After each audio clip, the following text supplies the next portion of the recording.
welcome back. We're so excited. We're excited for our second episode of our podcast. Numero dos. Yeah. We're about to drop it like it's hot.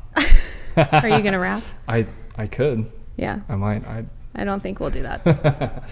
Yes, well, welcome. First off, we want to give a shout out to all of the people that participated in our contest. Thank you for liking our Facebook page, liking the post, subscribing. And entering to win the Wood Brothers tickets. Yes, the Wood Brothers tickets. Yeah, we're excited. We're going to draw the winner at the end of today's episode. Yep. We have a random drawing, so we're super excited to give those tickets away. Even though I tried to bribe a lot of people this week to tag me. How did that work? Well, not well, since no one tagged me. So I'm very upset, but we still have time to rig it. Yeah. So we'll see. Okay. We'll see. But anyway, welcome to podcast number 2. I'm super excited about this. I think a lot of people, they just don't know what chiropractic is. So I think our topic is, what the heck is chiropractic? Yeah. And it's funny, I was actually looking at Google earlier this week, and that was one of the main questions that popped up. It was just, what is chiropractic? It was like, what does chiropractic do? So witchcraft and wizardry. Yeah, right. There's a lot of that, but no one knows. And it's like we talked about, on our last podcast, is we did not know what chiropractic was at all before we even got into it. Yeah.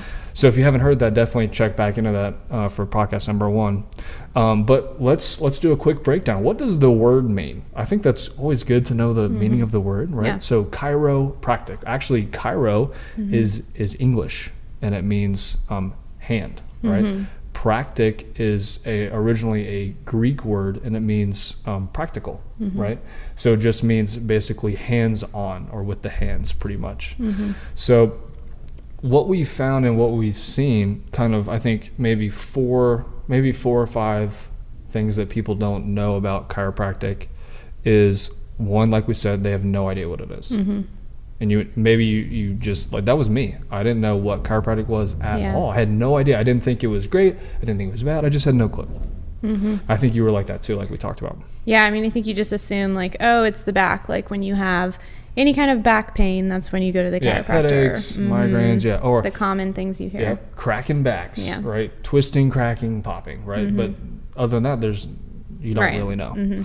Another thing, right, I think that we hear, or that, people will say, is like, oh, it's just a bunch of quacks, or it's just wizardry, or it's sorcery, right? Yeah. It doesn't actually do anything, right?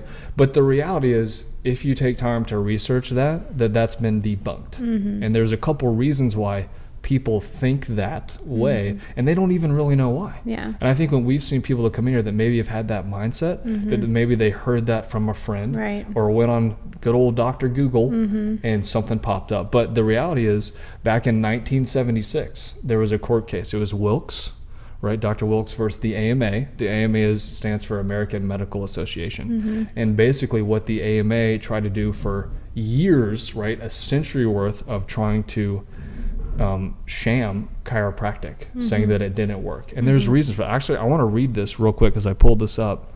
Let me just find this up. Oh, made a little noise right there. I just want to read this real quick.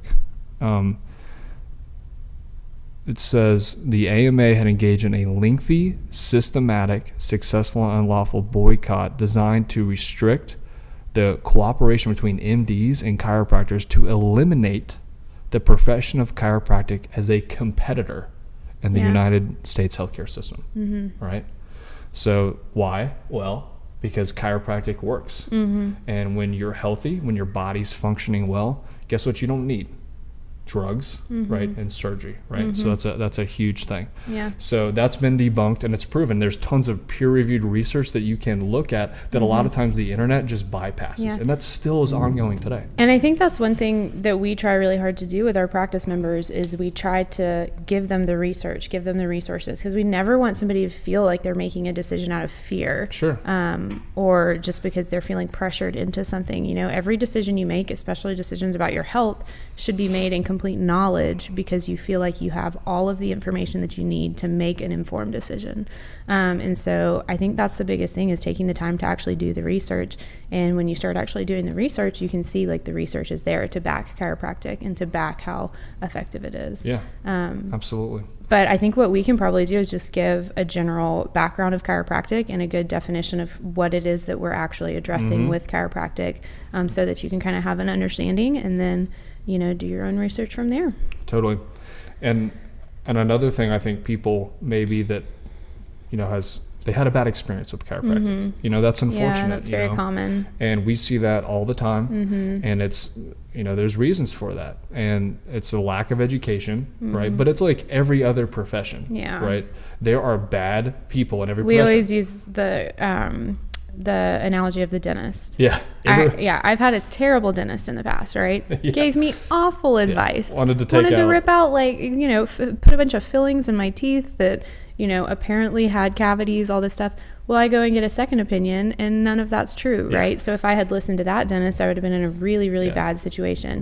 Right. Does that mean all dentists are bad and then I'm never going to go to the dentist again? No, I'm going to go every year and get my teeth cleaned like I should. Dentistry works. Right, because dentistry is a very important thing. Dental hygiene is key. But at the same time, there's bad people in every profession, you know? So it's a very unfortunate thing when we see people who have had a bad experience with the chiropractor, but that doesn't necessarily mean that all chiropractic is bad. No, not at all. And I think another thing that people are afraid of, and that's totally normal, is twisting, cracking, popping. People just don't like that and don't like the feeling of it. And you know what? That's totally fine and totally legitimate that people feel that way. So it can be really uncomfortable sometimes to get a manual adjustment. Not that it's ineffective. Manual adjustments are amazing and they work. They're very effective, but sometimes it can be a little bit uncomfortable, especially if you don't like the feeling of the PAP. Exactly.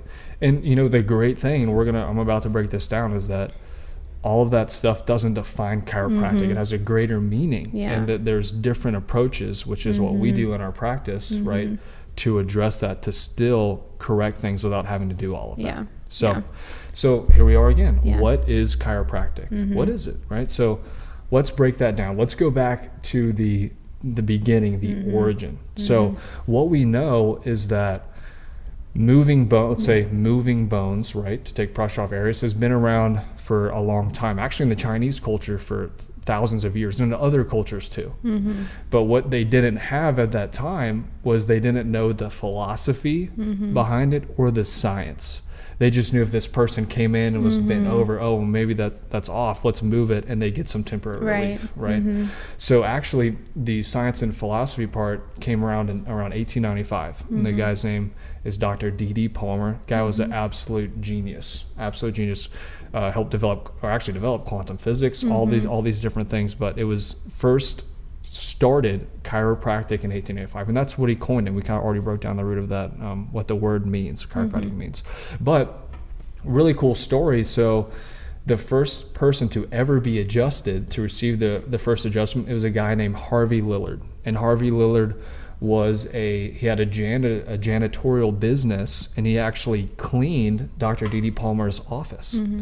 And Harvey Lillard actually had been deaf for up to 17 years. Deaf for 17 years. And what happened was, and they asked him, well, how did this happen? And he had actually, what he described is that one day he was bent over in kind of a cramped, stooped position, and he felt something pop in his spine. And immediately he became deaf. He went deaf. And so Dr. D.D. Palmer was like, you know, he kind of took that information and was like, hey, like, guess what? Nerves control everything in the body. And he said maybe this guy, when he was stooped and bent over, had a spinal misalignment that was putting pressure on that nerve, that spinal nerve that was controlling his ear. So what Dr. Dede did, and he coined that phrase of that misalignment, and he called it a vertebral subluxation. So what Dr. Dede did was he did 2 adjustments to Harvey Lillard, and Harvey Lillard could hear again. Isn't that amazing? So actually, I want to read this quote that Harvey Lillard said, because it's really important, and this is a direct quote from him. It says, "I was deaf 17 years, and I expected to always remain so. for I had doctored a great deal without any benefit. Mm-hmm. I had long ago made up my mind not to take any more ear treatments, for it did me no good. And last January, Dr. Palmer told me that my deafness came from an injury in my spine. Mm-hmm. This was new to me, but it is a fact that my back was injured at the time I went deaf. Mm-hmm. Dr. Palmer treated me on the spine, and in 2 treatments, I could hear quite well. Mm-hmm. That was 8 months ago. My hearing remains well. Yeah. Pretty awesome, isn't it? Yeah. So I just want to... I was doctored. Yeah. What does that mean? Yeah. So I think when we think about that, I was doctored. Well, you probably went to the doctor, and they probably didn't really know what was going on. So, here, take this pill. Treat the symptoms. Treat the symptom. Mm-hmm. We don't know what's causing it, but take this. Mm-hmm. So, and clearly this is, it's crazy. This was back in 1895. Yeah. This was a long time ago. Yeah. Amazing. We haven't really come that much further, have we? I know. Sometimes we still, our society is all about the symptoms. Yes. So I think that's, really important to know of how it was discovered. So let's break that down. So, quote from Dr. D.D. Palmer in one of his either first or second book, he said that he discovered chiropractic through tone. Mm-hmm. Through tone. Yeah. Well, what does tone mean, right? So tone, if we break that word down, is actually, again, the Greeks. Man, the Greeks were... They were a little ahead of their time. They were way ahead of their time. But what that means is tonus, which means what they describe it as the breath of life that is in a person, right? So that innate intelligence, right, that is in someone. It's why you are alive, right? That's something we address in our office constantly, and especially with any new practice member that comes into our office. We talk about how your body was designed to be healthy. It was designed to be alive. It was designed to thrive, and we call that innate intelligence. Yeah. And we talk a lot about where that innate intelligence is. Yeah. And this is not just central to chiropractic. Right. This has been recognized by centuries ago by all these really famous Greek, like Hippocrates, all these guys, and also medical professionals. Yeah. Right. And I want to read this one quote. This is our quote by Dr. Richard Cabot. This guy was brilliant. This guy was an MD. He graduated from Harvard University, taught at Harvard, was actually a pioneer in the field of hematology, also social work. He came up with Cabot rings, which is, anyway, if you research this guy, he's a genius. He knows what he's saying. He knows what he's talking about, right? So I want to read this quote that he said, because it really, again, helps really kind of put into perspective of what D.D. Palmer discovered and said, right? So this is what Dr. Cabot said.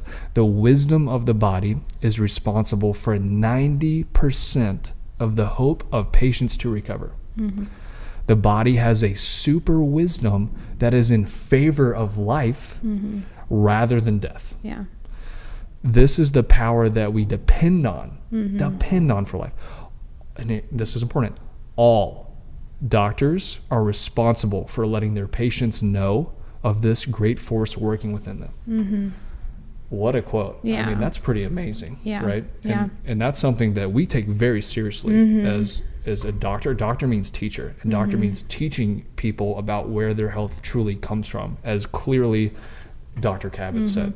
Yeah, and like I said, that's the biggest thing in our office is, teaching our practice members that their body was designed to be healthy, and it was designed to live a life full of abundance and vitality, and that you weren't designed to be sick.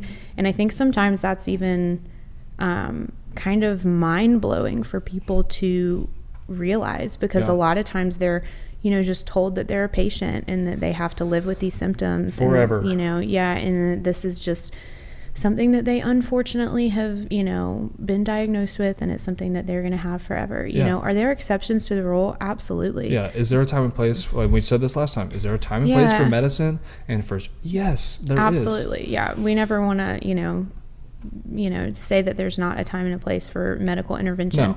But most people, their bodies want to be healthy and have a desire to be healthy, and it's that innate intelligence that we talk about, and it's the same thing that he's talking here, that wisdom. And the best analogy that we use a lot of times is, if you scratch your arm, if you get a big cut, it's going to heal. Your skin is going to heal. Those cells are going to rejuvenate, and you're going to get a scab, and it's going to heal.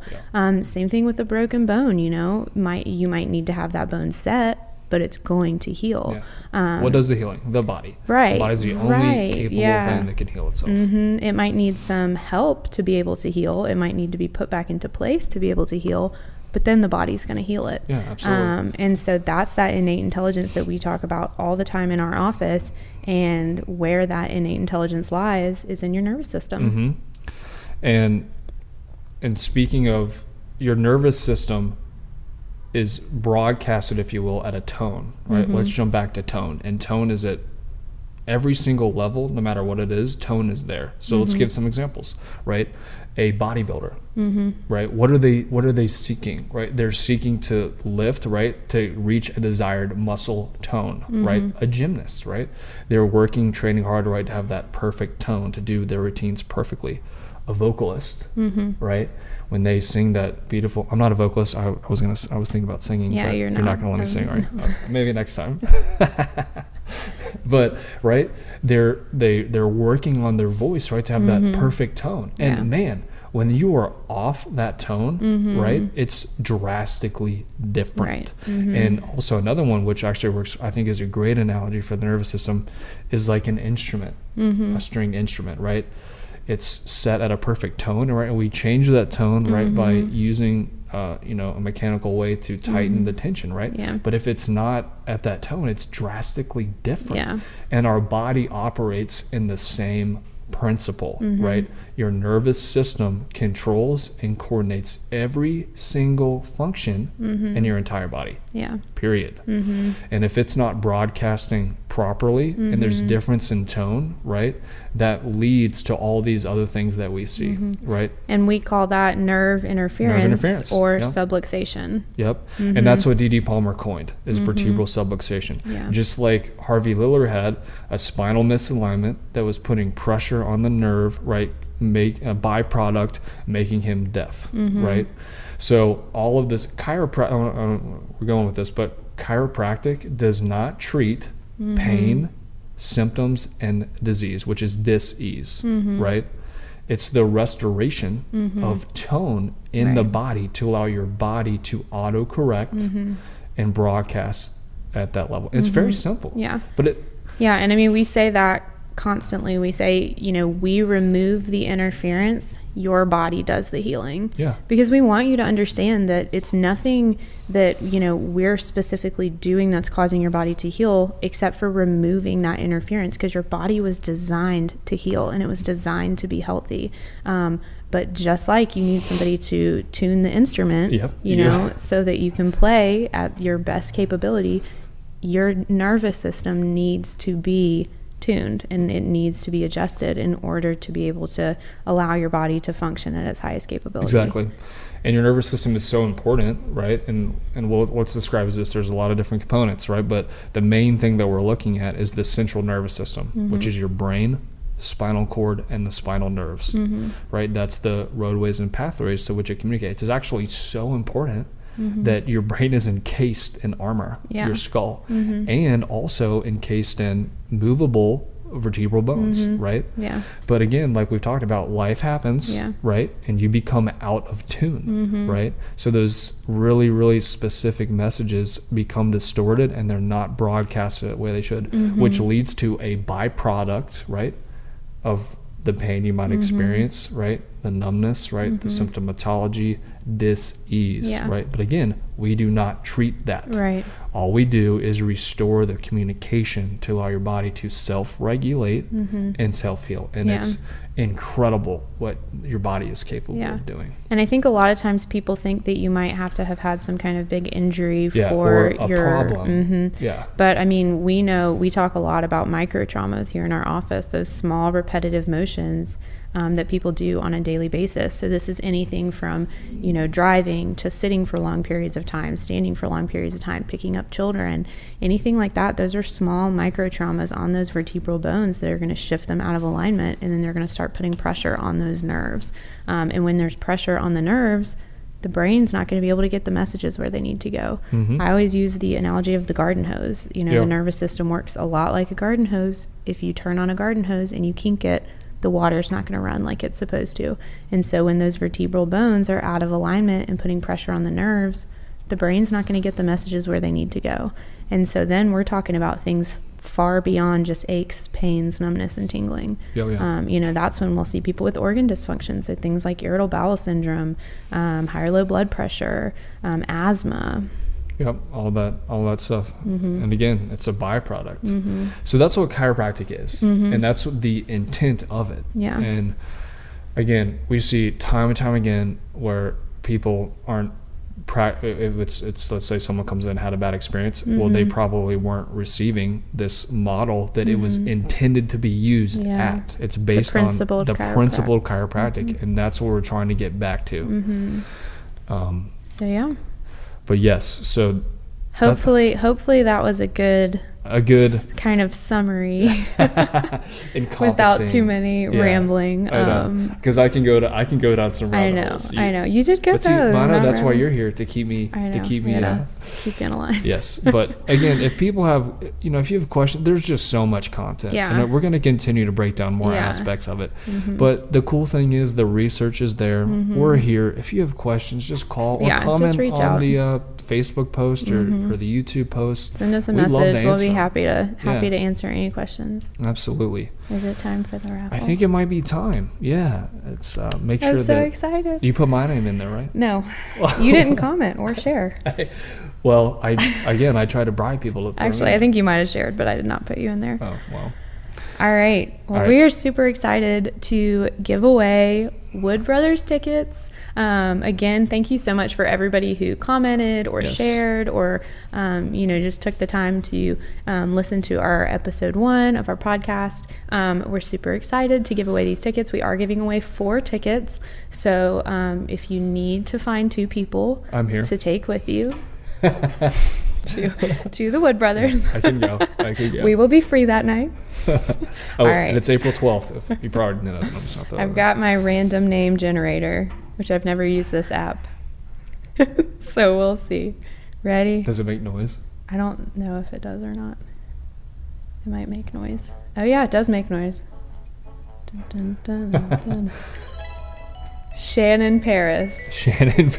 There is nothing funnier, Shannon, than the fact that you won, because I told Dan, I was like, nobody has shared our post or commented or done anything more than Shannon Paris. And I was like, if anybody deserves to win, it's Shannon Paris. And Dan and I even said, should we rig it so that Shannon wins? I feel like maybe we should. And we were like, no, in good conscience, we cannot rig this. But you won anyway, so I feel like that was just destiny. That's awesome. That makes me very happy. Hey, that just goes to show, maybe if there's a will, there's a way. Yeah. Right? You want it bad enough? Hey, apparently. I think you willed that into existence, Shannon. That's awesome. That's awesome. All right, cool. Well, Shannon, you can come pick up your tickets. Just contact us, send us a message. Let us know. We'll be here. We'll be around this weekend. We'll also be in the office on Monday. So swing on by and get your Wood Brothers tickets. And we're super excited. And thank you guys so much for tuning into our second episode. Like Dr. Dan was saying, we have some really, really fun stuff planned for these next upcoming episodes. So make sure that you keep tuning in. We're going to really start to kind of break down the history behind chiropractic, as well as just specifically what chiropractic is doing, what we're addressing in our office, and our technique, and our specific technique, which is a lot different than what most people are really familiar with with chiropractic. So thanks so much for tuning in, and we'll see you guys next time.